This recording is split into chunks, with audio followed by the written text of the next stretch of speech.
Nous revoici pour la deuxième partie de ce live dédié à la santé mentale en entreprise. Bienvenue à celles et ceux qui nous rejoignent. Comme tout à l'heure, n'hésitez pas à poser vos questions dans le chat pendant toute l'émission. Nous tenterons d'y répondre à la fin de chaque séquence. Alors, dans la première émission, nous avons exploré la réhabilitation par le travail et les métiers de l'accompagnement. Changement de perspective maintenant, nous allons donner la parole aux employeurs. Nous recevrons aussi en deuxième partie d'émission l'autrice et formatrice Philippa Mott, avant de conclure avec une table ronde dédiée aux performances liées à l'inclusion. Car la santé mentale au travail n'est plus un sujet périphérique, mais un enjeu économique, social et managérial central. C'est inscrit dans le Code du travail, l'employeur est dans l'obligation de veiller à la santé psychique et physique de ses salariés et de prendre les mesures nécessaires pour assurer leur sécurité. Pour cette première séquence, nous accueillons 3 employeurs qui ont franchi le pas et qui ont intégré des personnes vivant avec des troubles psychiques dans leurs équipes. C'est parti.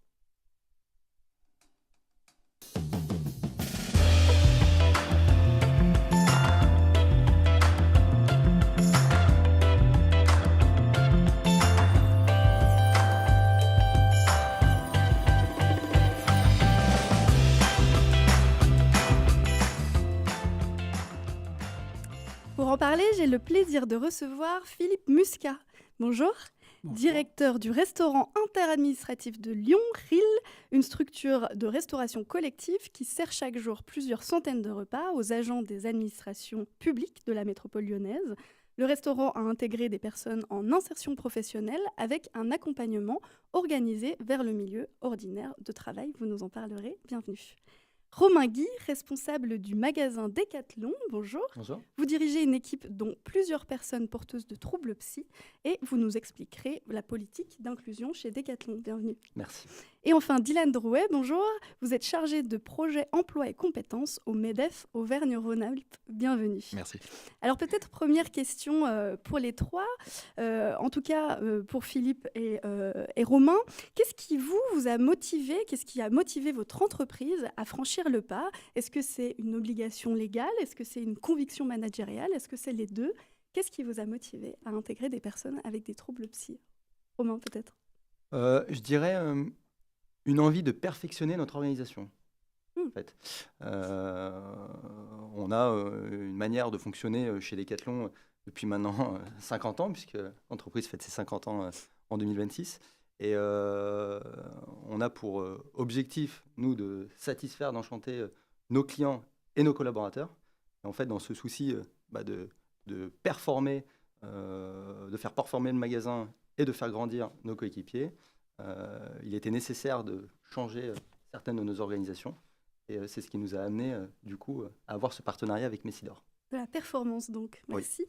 Philippe?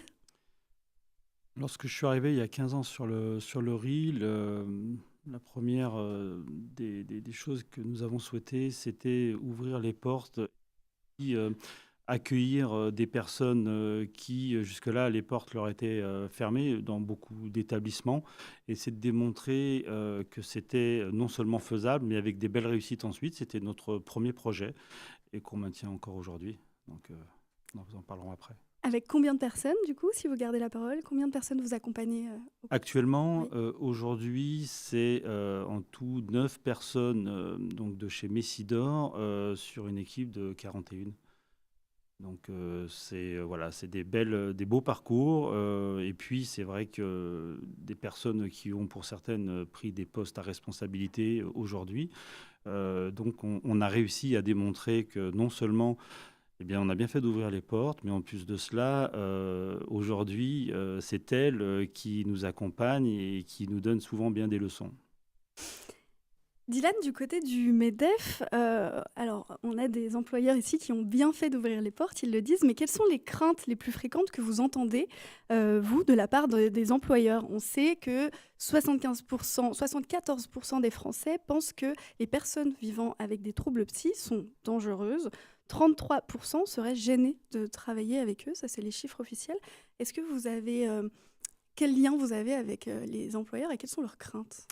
Alors, les premières craintes, c'est un peu cette méconnaissance qu'on peut avoir sur les troubles psy. Je rejoins un petit peu ce qui a été dit tout à l'heure, on en parlait avant d'être sur le plateau, mais L'important, notamment du MEDEF auprès des entreprises, c'est cette capacité à acculturer les entreprises et les accompagner sur de la sensibilisation. Et donc, ce qui en découle, ça va être une déconstruction de tous les stéréotypes, de tous les préjugés qu'on peut avoir un petit peu sur les troubles psychiques et les troubles associés aux problèmes de santé mentale. On entend souvent parler de fous, de personnes aliénées. Et en fait, le problème, déjà, commence à ce niveau-là. Il faut savoir déconstruire ce propos, que c'est une personne folle, pourquoi on appelle ça une personne folle. Et en fait, se rendre compte qu'il y a beaucoup de personnes qui sont en proie à des soucis de santé psychique, qui ont des soucis de santé mentale, et qu'en fait, c'est des personnes qui ont toute leur place en entreprise. Et donc ça, c'est l'un des enjeux du MEDEF, de faire comprendre aux entrepreneurs, aux entreprises, aux collaborateurs de ces entreprises, qu'en fait, dès qu'on reconnaît un petit peu ces handicaps invisibles, on arrive plus facilement à accompagner les personnes qui sont demandeuses. Donc, le sujet principal, c'est vraiment l'acculturation, la connaissance et rendre visible ce qui, dès lors, relève un petit peu de l'invisible. Oui, donc il y a cette première barrière de la peur, de la méconnaissance. Et puis ensuite, il y a les types d'aménagement. Philippe, quel type d'aménagement vous avez mis en place, vous, dans l'entreprise, pour accueillir au mieux ces personnes-là ? C'est vrai qu'on pense naturellement au temps de travail, peut-être différent, un rythme différent, mais quels sont les besoins de ces personnes que vous accompagnez et comment vous avez Je fait risque de vous concrètement avec étonner. vos centres d'accueil ? Alors, le dialogue, mais voilà, ça fait partie d'une activité normale et ce n'est pas une obligation. Mais en fait, on pourrait inventer des choses, mais en fait, il a fallu surtout qu'elles aient confiance parce qu'elles en faisaient trop. Elles voulaient démontrer qu'elles avaient leur place et qu'elles avaient leurs compétences, ce que nous ne doutions pas, pardon. Eh bien, c'était des personnes qu'il fallait des fois freiner. Et donc, qu'est-ce qu'on a mis en place ? Pas grand-chose, juste de l'accompagnement, du dialogue, et justement de défaire possiblement, parce qu'il y a toujours ici et là, on l'évoquait à l'instant, mais des croyances, des craintes pour certains qui n'existaient pas. Donc ça a été, je voudrais dire que ça a été compliqué, mais en fait c'était très simple. Quelle était, vous, votre connaissance des troubles psychiques avant de choisir d'intégrer des personnes Alors, avec ça des fait maintenant quelques années que je connais Messidor. Je ne vais pas mentir, je suis aussi concerné à titre personnel sur le handicap, mais je ne fais pas la corrélation sur les deux. Voilà, quand on est directeur d'une structure, eh bien, quand on a envie aussi d'accueillir une équipe et de construire des belles choses, on ouvre les portes. Voilà, donc, et c'était tout à fait normal que de donner la chance. Il y a des histoires qui n'ont pas fonctionné dans les mises à disposition de Messidor, et il y en a qui ont fonctionné, comme tout à chacun quand il cherche un emploi. Eh bien, ça a été, comme je le dis à l'instant, assez simple. Romain, Oui. sur cette question des aménagements, peut-être, comment concrètement ça se passe, vous, dans votre secteur ? Alors nous, si je peux expliquer du coup un petit peu S'il vous plaît. le partenariat avec Messidor. Moi, Messidor, j'aime bien dire que c'est des facilitateurs de business et au final des enchanteurs. Pourquoi ? Parce que Messidor, aujourd'hui, dans leur mission, c'est je réceptionne un camion de marchandises. On a en moyenne 1 à 2 camions par jour, avec potentiellement 10 000 quantités à l'intérieur. En fait, leur rôle, c'est de dispatcher tous ces articles dans les bons univers. Plus vite la marchandise arrive sur la surface de vente, plus vite mes collaborateurs passionnés de leur sport, de leurs produits, peuvent du coup conseiller mes visiteurs qui se transforment du coup en clients. Forcément au départ, c'est une organisation qui est quand même très différente de ce qu'on a l'habitude de connaître chez nous. Forcément au départ, ça demande beaucoup d'adaptabilité, d'agilité. Ça passe par le dialogue, par la communication, et surtout d'avoir un très bon accompagnateur. Ça, c'est vraiment, on avait vu tout à l'heure Rachid sur le plateau, et c'est vrai que pour nous, c'est un régal de l'avoir à nos côtés, parce que ça facilite du coup les prises de décision, les ajustements, mais voilà. Oui, donc c'est toujours un travail en équipe, en tout cas, Tout à fait. aux côtés des personnes Exactement. employées. Et bien, puisque vous parliez de business, vous avez aussi ce vocabulaire-là, parce que vous êtes à la tête des entreprises et il faut bien les faire tourner. Quels indicateurs vous utilisez pour évaluer la réussite de ces intégrations et peut-être comment vous articulez les performances économiques et le bien-être psychique, puisque performance économique, il y a. Oui, dans les indicateurs, il peut y avoir des indicateurs très opérationnels, tels que la disponibilité des produits en rayon, notre fiabilité de stock aussi. Et après, c'est des indicateurs tels que l'engagement de nos coéquipiers dans une entreprise engagée. Donc il y a ça. Et puis après, il peut y avoir des indicateurs justement de bien-être au travail, de plaisir au travail, puisque nous, on a des enquêtes internes quand même qui visent à mesurer l'engagement de nos coéquipiers, le plaisir au travail. Nous, c'est ce qu'on regarde principalement. Philippe, sur cette question de performance? On est une plus petite structure, mais malgré tout, je redis ce que j'ai dit il y a quelques instants. En fait, c'est presque eux qui nous donnent des leçons. Aujourd'hui, on a, je pense à notre collaboratrice qui s'occupe des salades de fruits. Le chef lui-même n'arrive pas à couper la salade de fruits comme elle la coupe. Elle a une technique qui est à elle, qu'elle s'est appropriée. J'ai mon autre collaborateur qui est responsable de toute la partie laverie, plonge, et qui aujourd'hui gère une équipe de 8 personnes. Donc, il donne des leçons aux autres. J'en ai un autre qui est sur la plonge, mais personne n'est capable de faire la plonge, de l'organiser, de ranger comme il le fait. J'en ai un autre qui est au magasin. Enfin, je pourrais citer sur les 9 exemples, je parle des plus anciens. Donc, est-ce que j'ai besoin d'indicateurs ? Voilà, mes indicateurs, ils sont là, ils sont performants et le résultat compte puisque nous, quoi qu'il advienne, quoi qu'il se passe, ils arrivent pour certains à 6h30, d'autres à 8h et à 11h30, le service attaque et il faut que tout le monde soit prêt. Donc, et de fait, ils sont prêts et tout va bien. Et voilà, c'est notre plus bel indicateur. Et puis le résultat, la satisfaction des convives qui ne nous disent pas mais pourquoi ça ne fonctionne pas, etc. Mais vous comprenez, on a des personnes, non, il n'y a pas de sujet. Donc, notre indicateur, c'est la satisfaction des convives et la pérennité de la structure.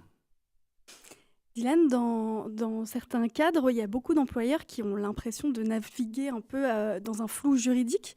Qu'est-ce qu'ils ont le droit de faire? Qu'est-ce qu'ils doivent faire? Comment est-ce que vous les dirigez peut-être vers des structures compétentes ou comment est-ce que vous les rassurez? Est-ce que vous avez ce pouvoir-là, en tout cas, de les guider sur juridiquement, qu'est-ce qu'ils ont le droit, qu'est-ce qu'ils ont le devoir de faire? Oui, bien sûr. Alors, l'ADN du MEDEF, c'est vraiment cette structuration partenariale qu'on peut avoir avec tous les acteurs, que ce soit locaux ou au niveau du national. Donc, nous, vraiment, une des vocations qu'on a, c'est d'orienter les entrepreneurs et leurs demandes vers les bonnes personnes, vers les bons interlocuteurs qui peuvent les accompagner sur des demandes un peu plus précises. Je prends un peu cette image du médecin généraliste, je le dis souvent, c'est l'idée, quoi. On peut diagnostiquer un peu avec eux et ensuite on oriente vers des spécialistes. Si je peux rappeler quelques cadres un peu légaux, les entreprises aujourd'hui, elles ont une obligation à partir de 20 salariés d'avoir 6% de salariés en situation de handicap dans leur entreprise. Donc il y a beaucoup d'entreprises qui sont concernées, mais il y a pas mal d'entreprises également qui ne sont pas concernées. Et donc c'est à nous de les accompagner sur ce sujet et de les amener à potentiellement recruter, intégrer ou faire découvrir le monde de l'entreprise à des personnes qui sont en situation de handicap. Romain, peut-être sur Decathlon, qu'est-ce que ça a changé pour vous personnellement dans votre métier? Qu'est-ce que vous avez dû mettre en place aussi pour finalement être un bon manager? Ouais, en fait, justement, j'allais parler de management. Ce que ça m'apporte à moi et du coup à mes équipes pour échanger très régulièrement avec eux, c'est justement élargir un peu toute la palette managériale d'un responsable de rayon, d'un responsable d'exploitation, puisque ça demande quand même une certaine adaptabilité, agilité. Donc j'ai envie de dire, bien évidemment, sur les compétences, mais aussi sur nous, ce qu'on cible et ce qu'on regarde très particulièrement, c'est tous les savoir-être. Et ça, pour le coup, on voit des vraies évolutions de notre côté, et c'est génial. Et concrètement, du coup, comment se passe la collaboration avec Messidor? Comment est-ce qu'ils interviennent chez vous?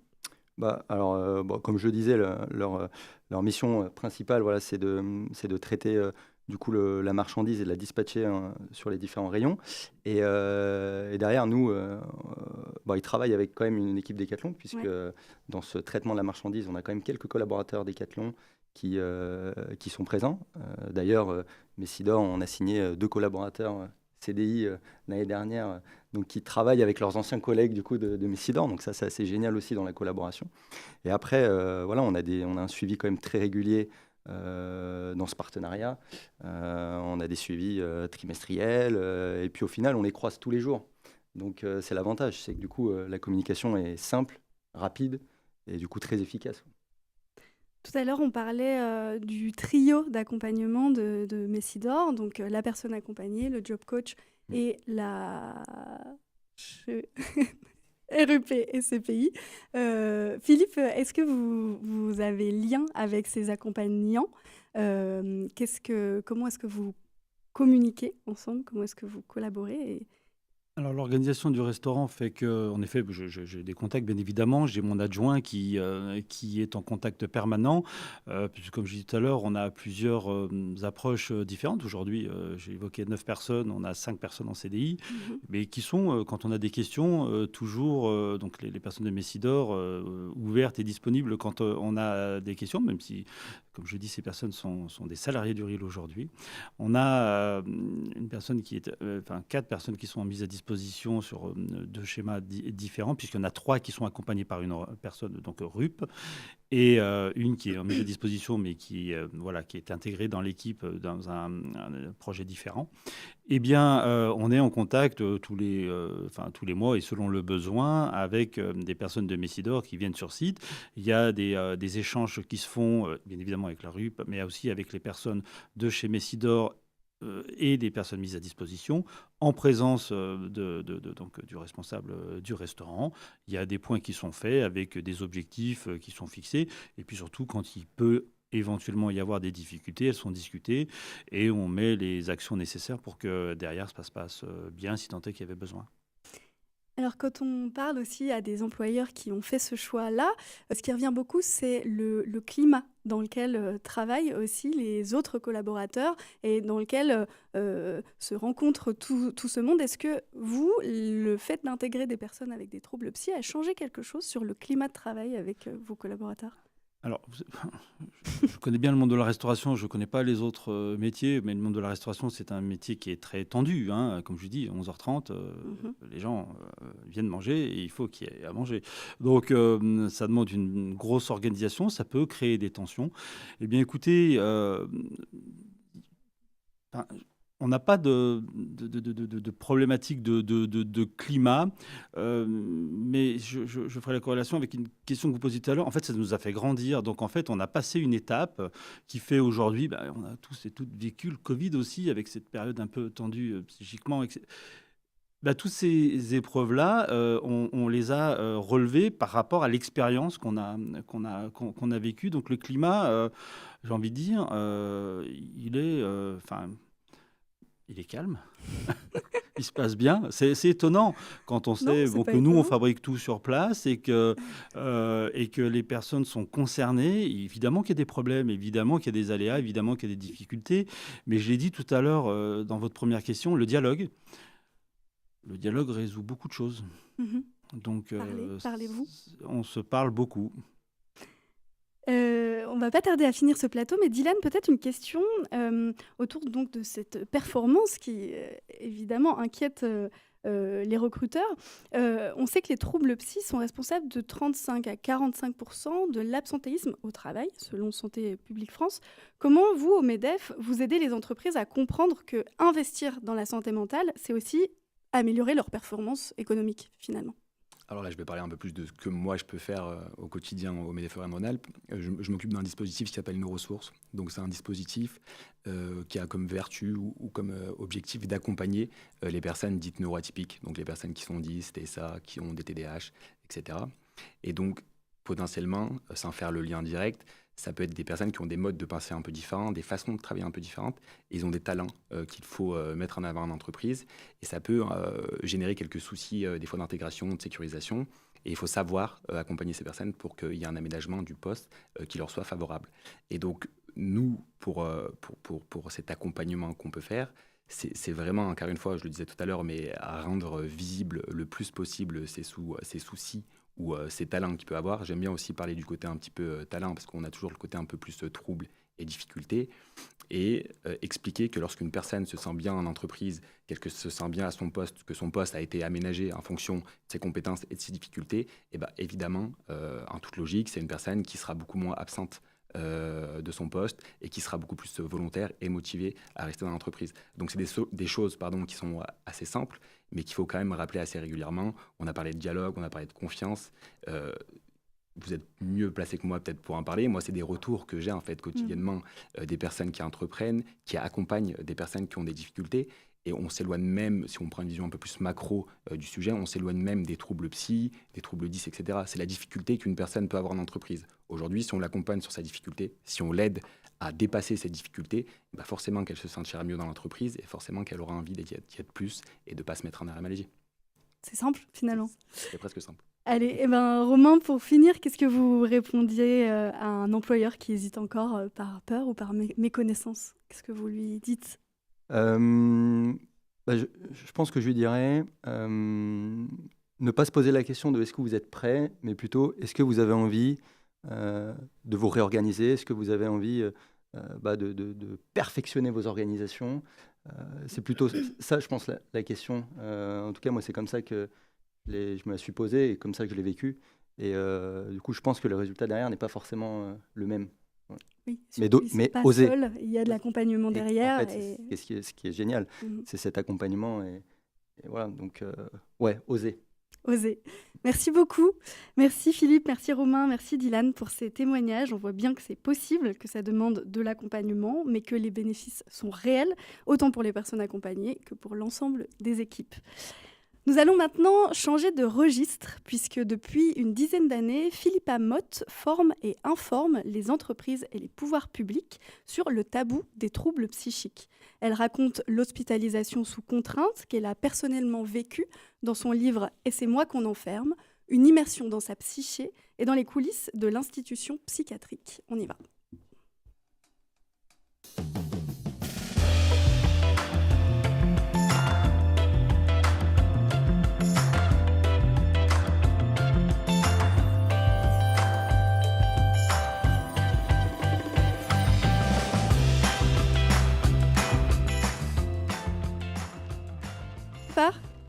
Bonjour. Bonjour, vous m'entendez bien? Oui, je vous entends bien. C'est parfait. Philippa, vous êtes formatrice et consultante en entreprise et dans les services de soins et de santé mentale.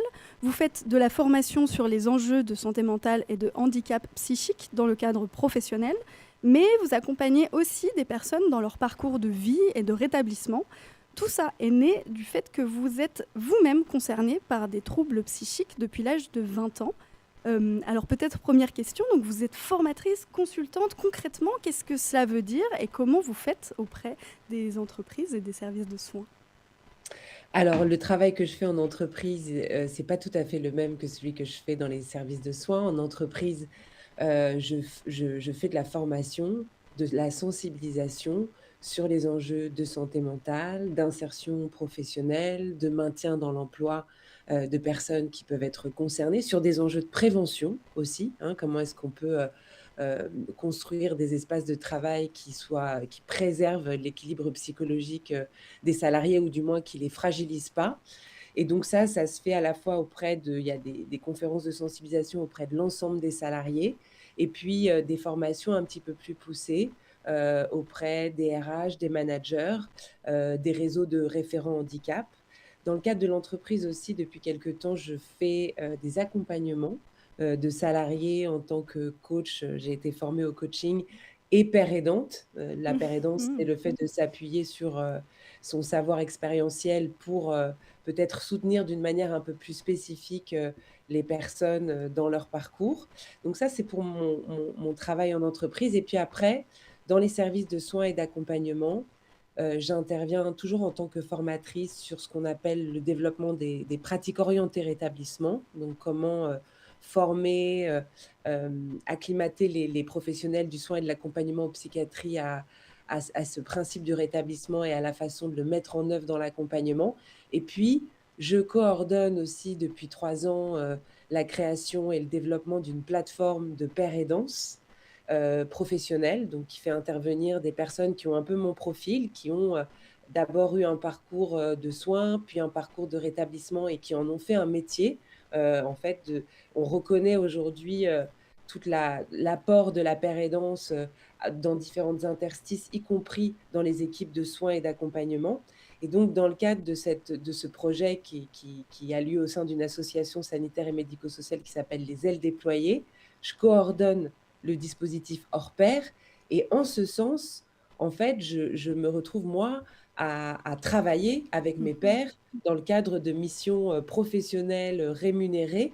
Et donc, je vois bien aussi ce que c'est que de travailler avec des personnes concernées au quotidien. Et ça se passe très, très bien. Vous êtes bien occupé. Oui.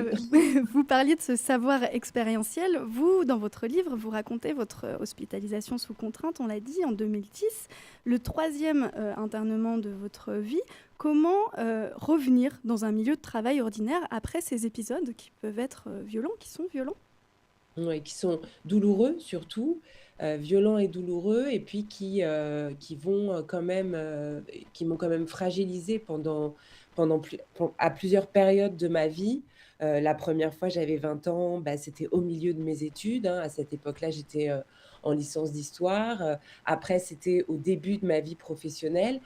À chaque fois, il y a eu de longs mois quand même où il fallait se reconstituer et où j'étais en train de lutter contre un niveau de souffrance qui était peut-être, pas très compatible avec le fait de pouvoir retourner, bille en tête, dans un cadre professionnel. Mais j'ai eu, je crois, beaucoup de chance pour 2 raisons. La première, c'est que c'est le regard qu'on a porté sur moi à ce moment-là.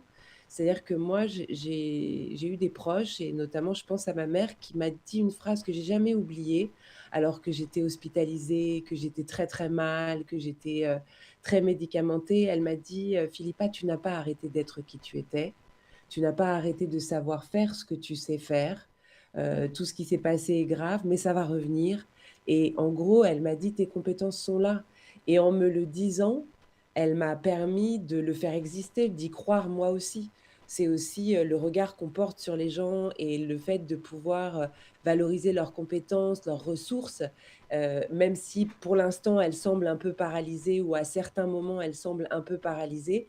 Moi, je sais que c'est des phrases comme ça qui m'ont permis, au fond, de m'autoriser dès que j'allais mieux ou que je le sens ou même si j'allais pas complètement mieux, dès que je me ressentais la force de repartir dans ma vie professionnelle, d'y aller et d'oser y aller parce que, et voire même derrière cette phrase de: «Tu n'as pas arrêté d'être qui tu étais, tes compétences sont là», il y avait une forme d'exigence et de répondre à cette exigence qui était, mon envie aussi de retourner, dans la vie active, de construire ma vie.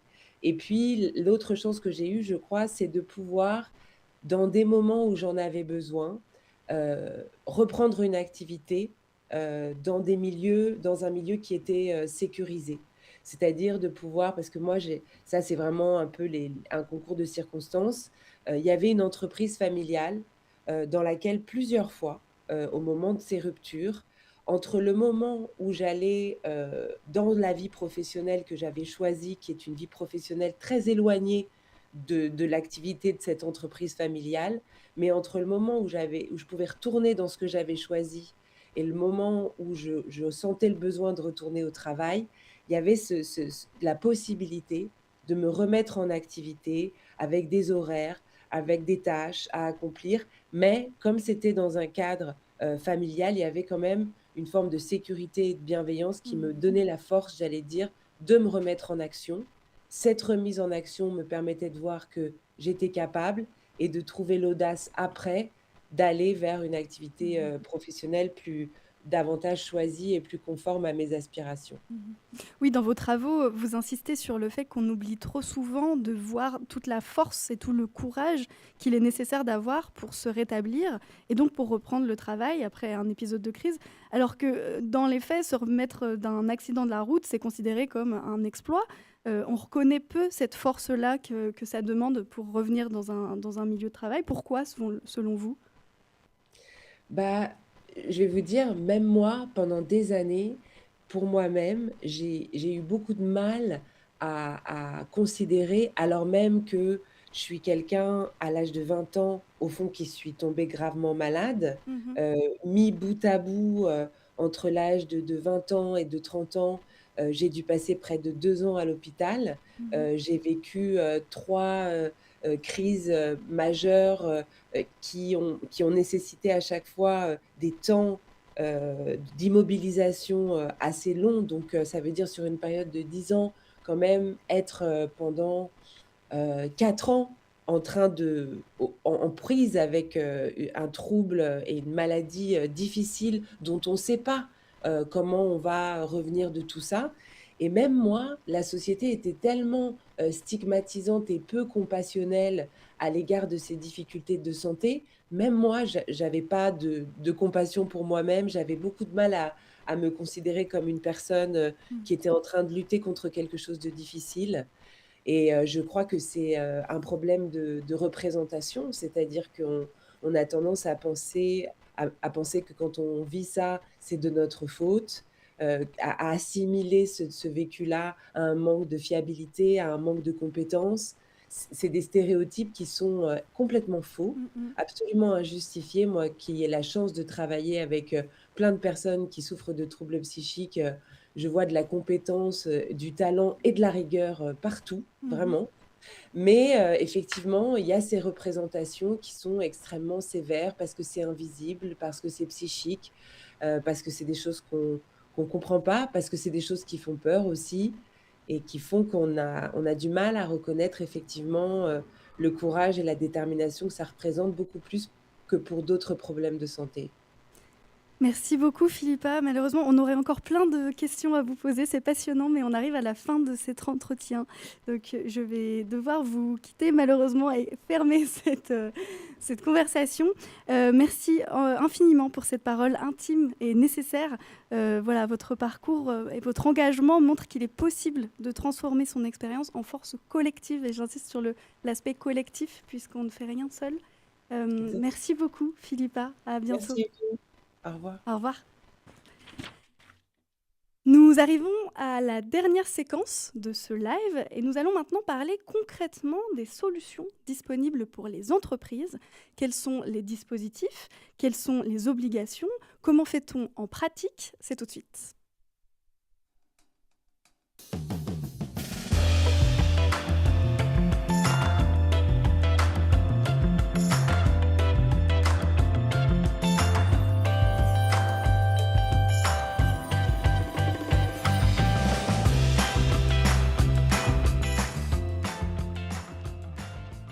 Pour en parler, je reçois Didier Mauglet. Bonjour.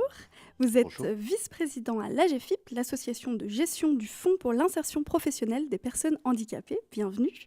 Je reçois Olema Villacha-Comez, responsable parcours, accompagnement, emploi et responsable d'activité structure chez Messidor. Tout ça, bienvenue. Et Hailey McCann, spécialiste du CIS, contrat à impact social. Vous nous raconterez ce que ça veut dire. Peut-être, bonjour, merci d'être là tous les trois. Peut-être commencer par vous, Didier, puisque pour beaucoup de gens, l'AGEFIP, c'est un sigle un peu mystérieux. Est-ce que vous pouvez nous expliquer simplement qui vous êtes et comment vous permettez à des structures comme Messidor d'accompagner les personnes handicapées vers l'emploi? Bien, déjà, merci pour votre invitation. Alors, effectivement, la GFIP, on va fêter nos 40 ans l'année prochaine. C'est le bras armé, j'aime le dire, d'une loi qui date de 1987, de juillet 87, qui oblige les entreprises de plus de 20 salariés à avoir dans leur sein, dans leur effectif, au moins 6% de personnes en situation de handicap. Alors, la GFIP, c'est un acronyme, c'est une association de gestion du fonds d'insertion de l'insertion professionnelle des personnes handicapées.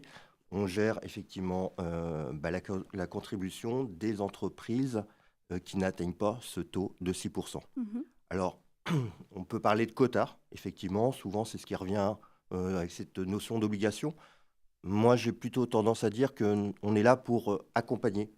À la fois, notre premier objectif, c'est de permettre aux personnes en situation de handicap d'avoir un emploi et de se maintenir en emploi. C'est vraiment le but premier, au-delà de ces 6% et autres. Et après, on a pour cela 6 leviers essentiels. Alors bien sûr, l'aide aux personnes concernées, aux personnes en situation de handicap, l'accompagnement des entreprises, ça c'est primordial. Je pense qu'on en parlera plus largement. Et puis après, on a d'autres leviers. Moi, je pense comment on accompagne aussi les centres de formation, comment on est acteur principal par rapport aux référents handicap en entreprise. Il faut savoir que la loi de 2018 oblige les entreprises de plus de 250 salariés d'avoir en leur sein un référent entreprise. Elles ne sont pas forcément armées pour cela, donc nous, on a ce rôle-là. Et puis, on a aussi un rôle d'accompagner les politiques publiques, notamment en finançant, je pense, les Cap Emploi, d'autres structures également. Et en dernier lieu, on a vraiment un rôle concernant la donnée et l'innovation, mettre en avant des données chiffrées, parce que souvent on parle du handicap, du handicap en emploi, mais de quoi on parle en fait. Et donc la GFIP fait vraiment un travail en ce sens pour avoir des données bien précises et pouvoir les transmettre et les utiliser. Merci. Olema, comment est-ce que vous travaillez avec ces organismes, avec la GFIP, et concrètement, en quoi elle consiste cette offre de formation à Messidor pour les entreprises? À qui est-ce qu'elle s'adresse? Alors, effectivement, chez Messidor, on dispense des formations pour outiller les entreprises sur le handicap psychique. Ça peut être par des premiers secours en santé mentale, du conseil et de la sensibilisation. Parce qu'aujourd'hui, clairement, on peut encore se poser cette question, est-ce que employer une personne avec des troubles psychiques est dangereux? On l'a entendu tout à l'heure. Il y a encore des idées reçues et nous, on détricote tout ça. Donc, les entreprises, aujourd'hui, font appel à nous parce qu'on a des formateurs qualifiés, justement, pour détricoter et pour outiller le manager, les dirigeants, mais également tout le collectif. Et c'est très important. On parle de collectif. Peut-être que vous pouvez nous décrire dans les grandes lignes les différents types d'accompagnement proposés par Messidor selon la taille de l'entreprise, le secteur d'activité. On imagine bien que ce n'est pas la même chose avec une TPE ou avec un grand groupe. On s'adapte, effectivement, ça peut être une petite entreprise comme une très grande entreprise. On a plusieurs solutions pour intégrer une personne. On peut commencer par des stages, on peut commencer par des prestations et puis des mises à disposition. Les mises à disposition, c'est vraiment sécurisé pour l'entreprise et pour la personne accompagnée. Lors de ces mises à disposition, sur un poste dédié, on va travailler avec le manager sur le temps de travail de la personne, la fatigabilité, donc, effectivement. On fait vraiment une analyse fine de ce poste.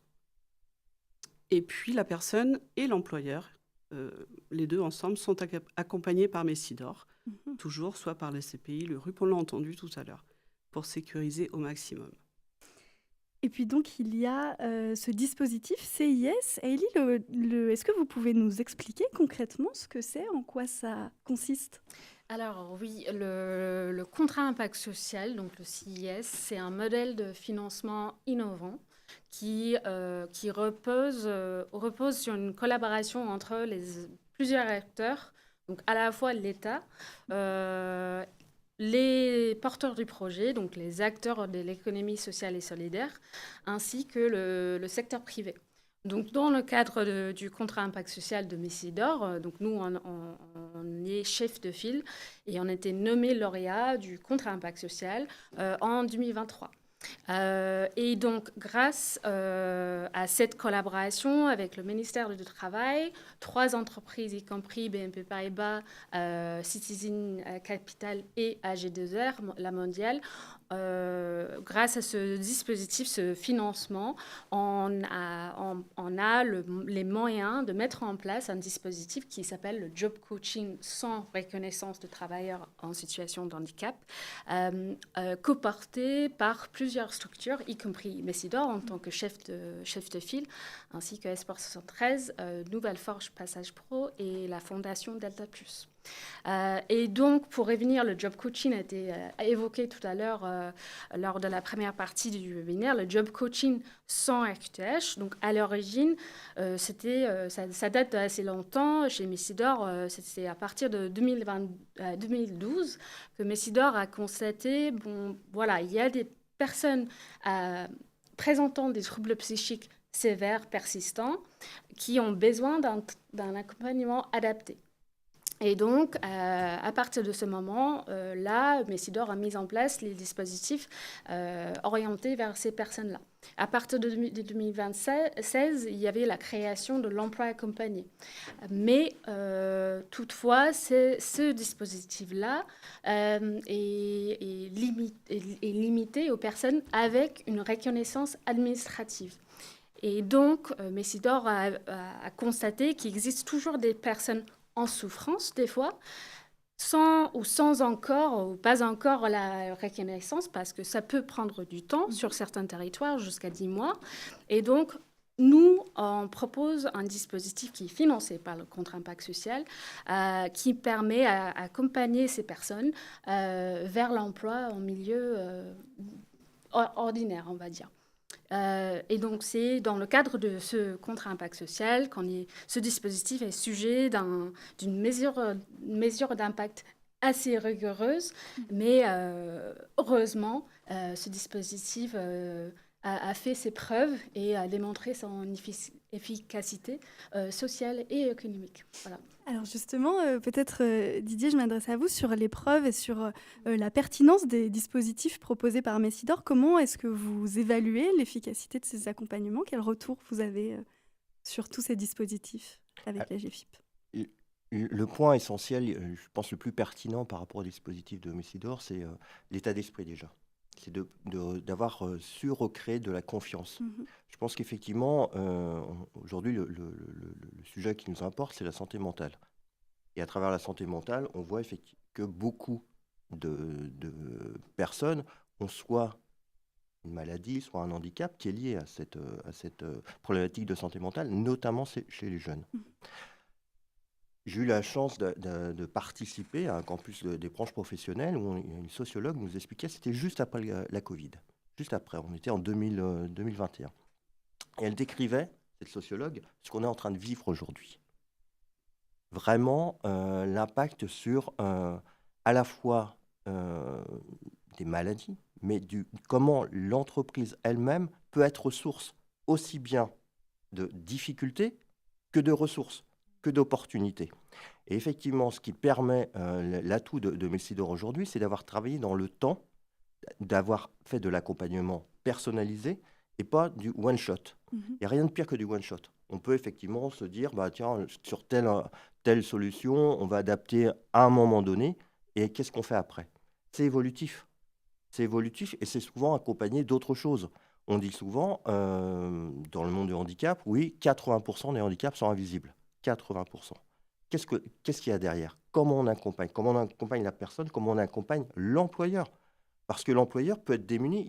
On parle toujours d'attractivité, mais il y a le maintien dans l'emploi. Vous avez beaucoup de problématiques qui surviennent alors que vous êtes déjà embauché. Comment vous faites? Comment vous faites pour recevoir cette information? Comment vous faites pour donner l'information à vos équipes? Comment vous faites pour que les personnes puissent continuer à travailler? Ça, c'est important. Et le rôle de Messidor est considérable dans la mesure où, encore une fois, il y a cette notion de confiance, de sens. Et je pense que notre société aujourd'hui est perdue parce qu'il n'y a pas ces repères, il n'y a pas ces boussoles.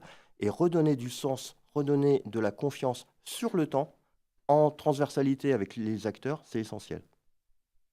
Ouelema, peut-être sur cette notion de maintien dans l'emploi, comment est-ce que ça se matérialise de votre côté? Alors, quand la personne est mise en emploi, l'accompagnement ne s'arrête pas. On continue. On continue à accompagner la personne sur son poste. On fait des petites tripartites. Je dis petites, mais bon, ça dure parfois 2 heures. Également avec le manager, le tuteur qui a été mis en place justement sur cette prise de poste. Et on balaye un petit peu le parcours et puis les problématiques s'il y en a. Généralement, ça se passe plutôt très bien. Alors peut-être, il y a un petit ajustement à faire parce que la personne a changé de traitement, c'est possible aussi. On prend tout en compte en fait lors de ces réunions. C'est vraiment tout est posé sur la table. Le tuteur est au courant de la situation de la personne, de sa fragilité psychique. Donc c'est ouvert. C'est ouvert et on discute de tout. Après, les petits ajustements, c'est possible. Mais généralement, tout se passe bien pour la personne et l'employeur est très content de cet accompagnement puisque l'entreprise est accompagnée et sécurisée. Oui, c'est important de le dire. C'est important. On fait vraiment du sur-mesure. C'est un accompagnement sur mesure et ça, c'est complètement différent par rapport à d'autres structures. Nous, on étudie au cas par cas. Et ça, c'est important. Didier, vous vouliez réagir sur ce sur-mesure? Non, c'est la clé de voûte, en fait. Si on considère... il faut avoir une vue d'ensemble. Il faut avoir la vue d'ensemble de l'écosystème, la vue d'ensemble de l'entreprise. Je participais il y a quelques jours à une colloque. On expliquait, en fait, c'était sur la santé mentale, que les dirigeants eux-mêmes peuvent être en difficulté. C'est quelque chose qu'on oublie quelquefois parce que l'entreprise peut aller mal, parce qu'elle est aussi assujettie à des contraintes de performance économique et autres, de marché. Et donc, c'est un tout. Et dans ce tout, il faut être capable d'aller très finement répondre à des besoins spécifiques. C'est ça la difficulté. C'est comment, d'un ensemble très hétérogène, on arrive à avoir la bonne réponse. Et là, avec des acteurs comme Messidor, comme la GFIP, puisque nous, on vient en appui également, on arrive à faire ça, ces solutions-là, qui ne sont malheureusement pas assez connues. Voilà, donc aujourd'hui, je pense qu'il faut avoir un discours très fort, très prononcé sur le fait de dire ces solutions, elles sont concrètes, ce n'est pas des idées en l'air, c'est du concret, ça fonctionne, et il faut être en capacité de pouvoir les expliquer de manière très simple. Élie, vous vouliez réagir là-dessus? Alors oui, tout à fait. Pour moi, donc, pour le job coaching sans RTH, donc justement, je voulais abondir sur le sujet d'un appui vis-à-vis de l'employeur. Parce que c'est vrai que le job coach, donc nous job coach qui sont présents sur une dizaine de territoires, de départements à travers la France, sont énormément en déplacement. C'est des job coachs qui s'arrêtent jamais, souvent en déplacement, soit pour aller voir les personnes accompagnées, soit pour aller intervenir avec les partenaires. Comme Roselyne a cité tout à l'heure, c'est France Travail, c'est Cap Emploi, c'est Mission Locale et d'autres. Et c'est aussi auprès des employeurs.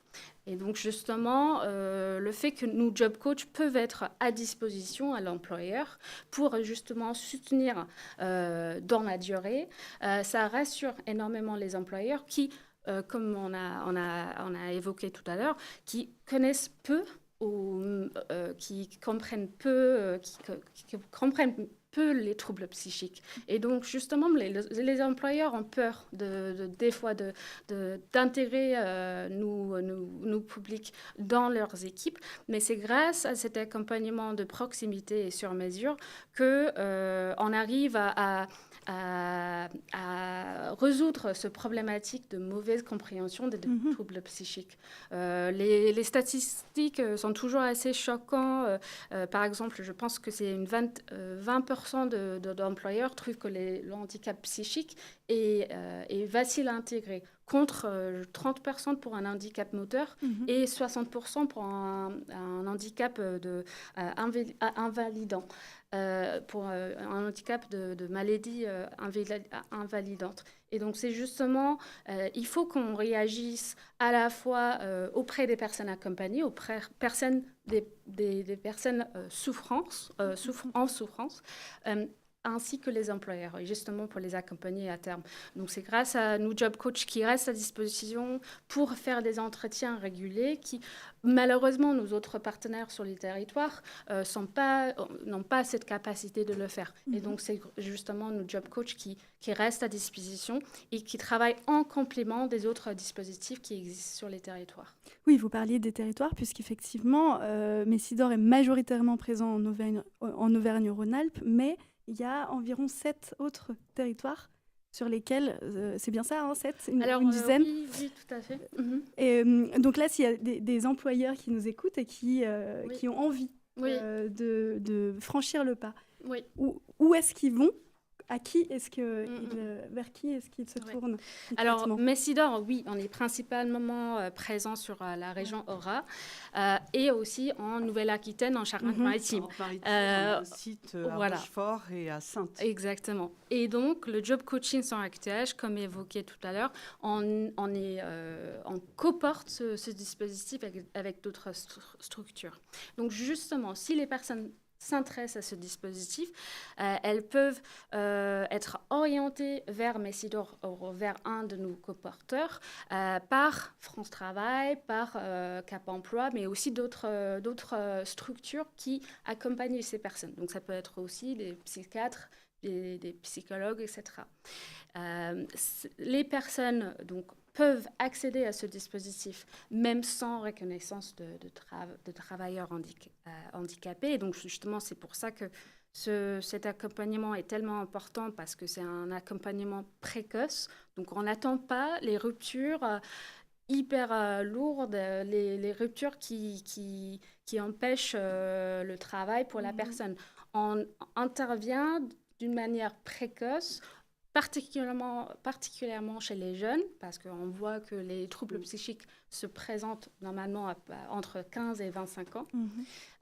Et donc, voilà, c'est ces personnes-là qui peuvent accéder à ce dispositif. Et même les personnes qui sont plutôt intéressées d'aller vers la reconnaissance, qui ont déjà démarré la démarche administrative, le dispositif reste accessible parce que, voilà, justement, on sait que ça peut prendre des mois pour avoir une réponse claire. Voilà. Merci, Aïli.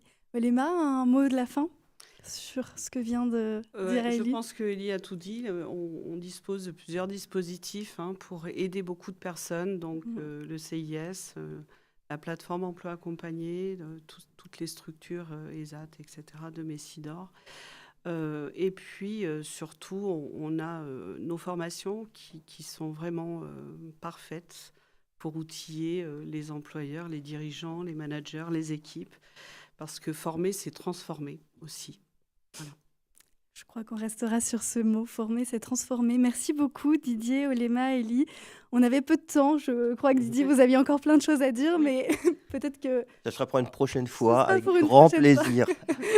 Ce sera pour une prochaine fois. On a maintenant en tout cas une vision plus concrète des dispositifs disponibles, des acteurs qui peuvent accompagner les entreprises.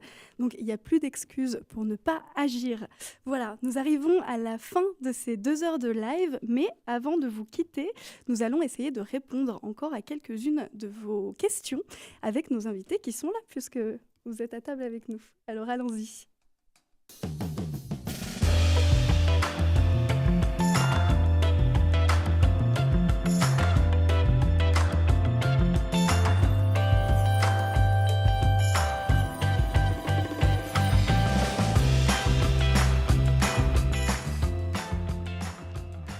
Alors, une première question qui est destinée à Aïli. Comment obtenir l'aide d'un job coach concrètement ?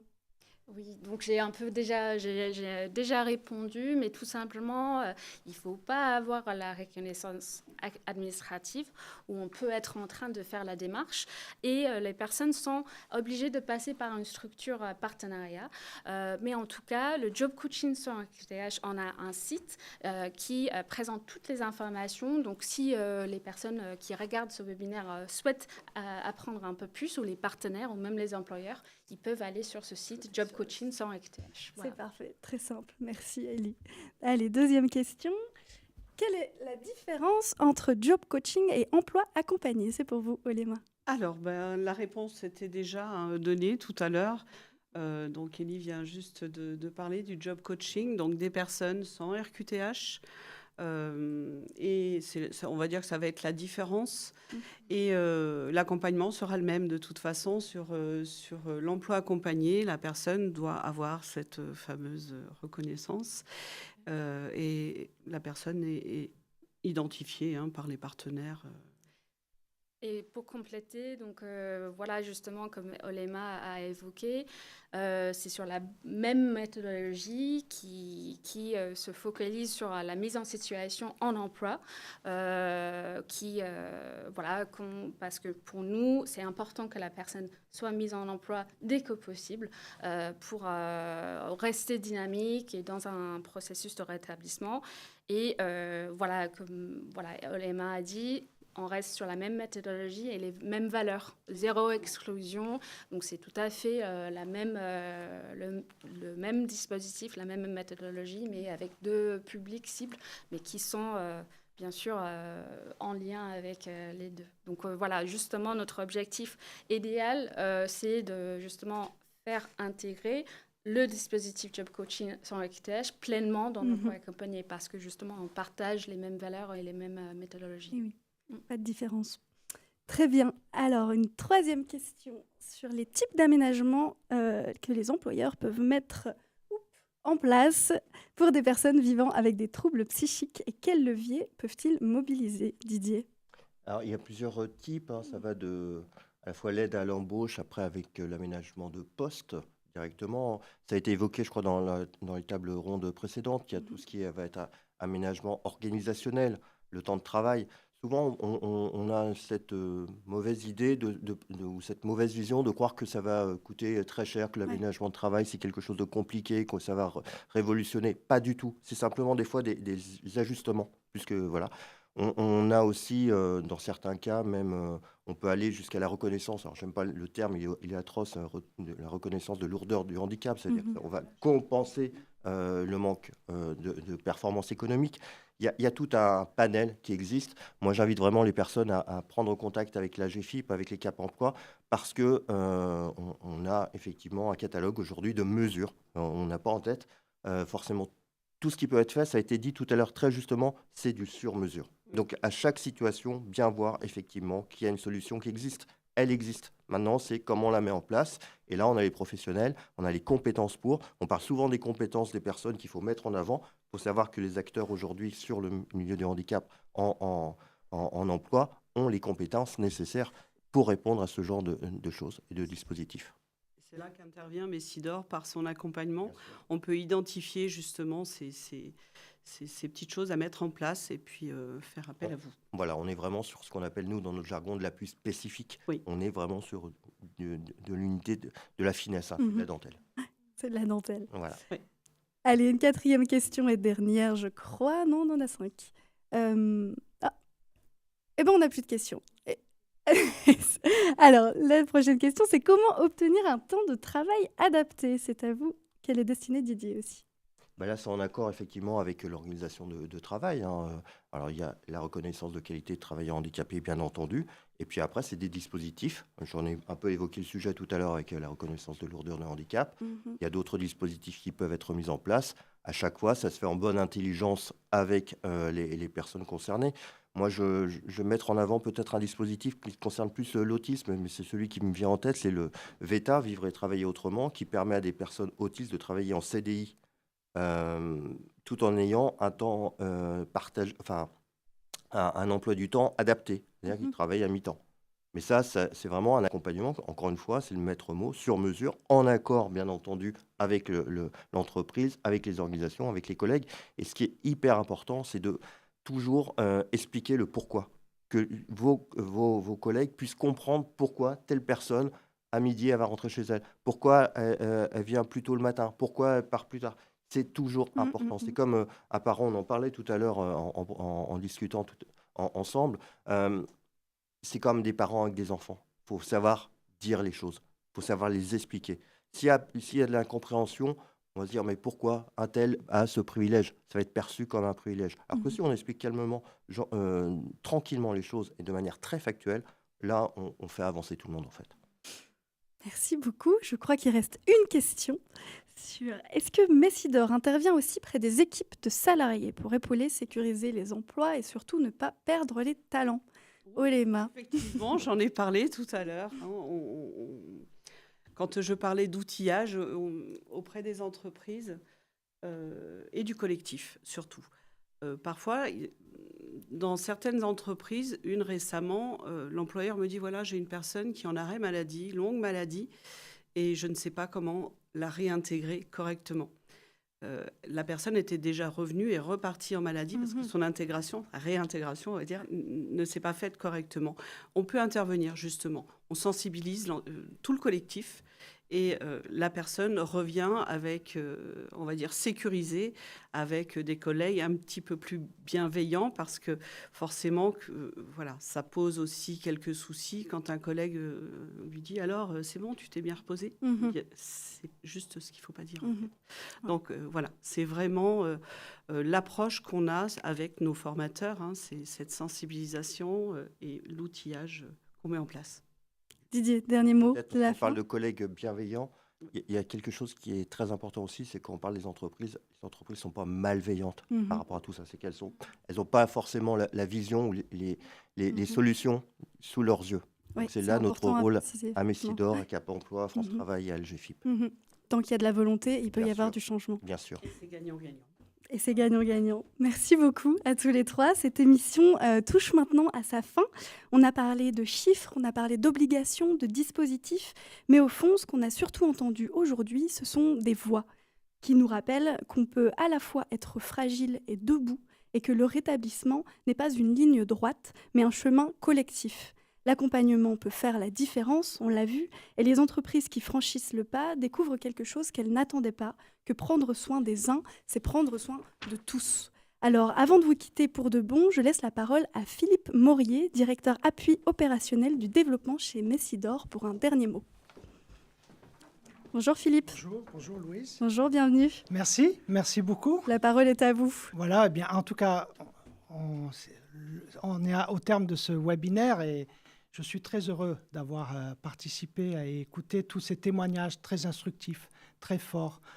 Et c'est pour Messidor une vraie fierté de constater qu'il y a une vraie richesse au sein à la fois de Messidor, mais aussi de l'ensemble de nos partenaires ici présents.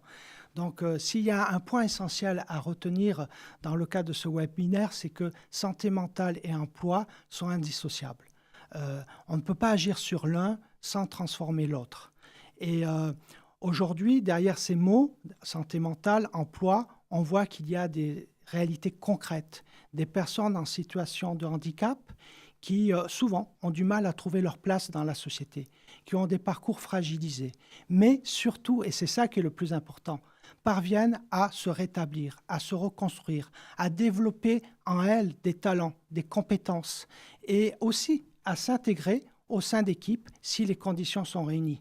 Donc, on voit, et ça c'est super, que le travail, ce n'est pas simplement un poste ou une fonction, ça va au-delà de ça. Le travail, c'est une vraie valeur. Et c'est une valeur qui s'appuie sur la reconnaissance, sur la dignité, sur le lien social, sur la confiance, sur la bientraitance.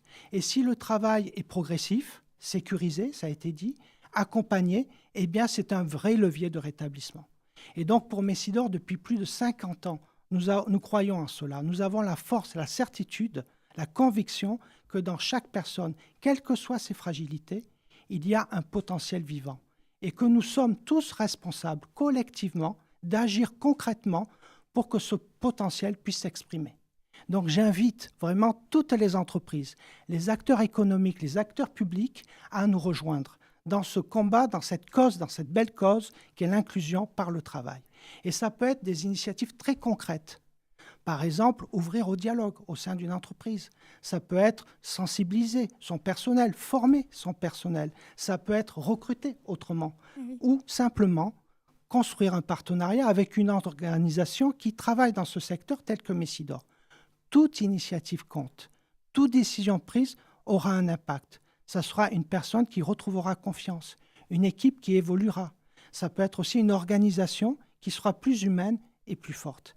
Donc, pour moi et pour Messidor, nous avons la forte conviction que la coopération entre acteurs économiques, acteurs publics, professionnels de l'accompagnement et personnes accompagnées est la clé. Donc, j'invite vraiment tous ceux qui nous ont suivis tout au long de ces 2 heures de venir nous rejoindre et via notre site internet, de nous contacter, Messidor, pour envisager un partenariat et travailler ensemble. Et je remercie vraiment chaleureusement tous les intervenants de ce webinaire, vous, Louise, vous avez facilité ce webinaire, et puis l'ensemble des internautes qui nous ont suivis tout au long de ces 2 heures. Merci beaucoup. Merci beaucoup. Merci Philippe. Merci à tous nos invités d'avoir accepté de témoigner aujourd'hui, d'avoir partagé leur expérience, leur expertise, leurs victoires et leurs doutes aussi parfois. Merci à vous aussi de nous avoir suivis pendant ces 2 heures, qui avez posé des questions dans le chat, qui avez réagi. J'espère que cette émission vous a apporté les réponses et peut-être un peu d'espoir. Et parce qu'il n'y a pas de santé sans santé mentale, prenez soin de vous. Prenez soin de votre santé mentale et prenez soin de celle des autres. À bientôt.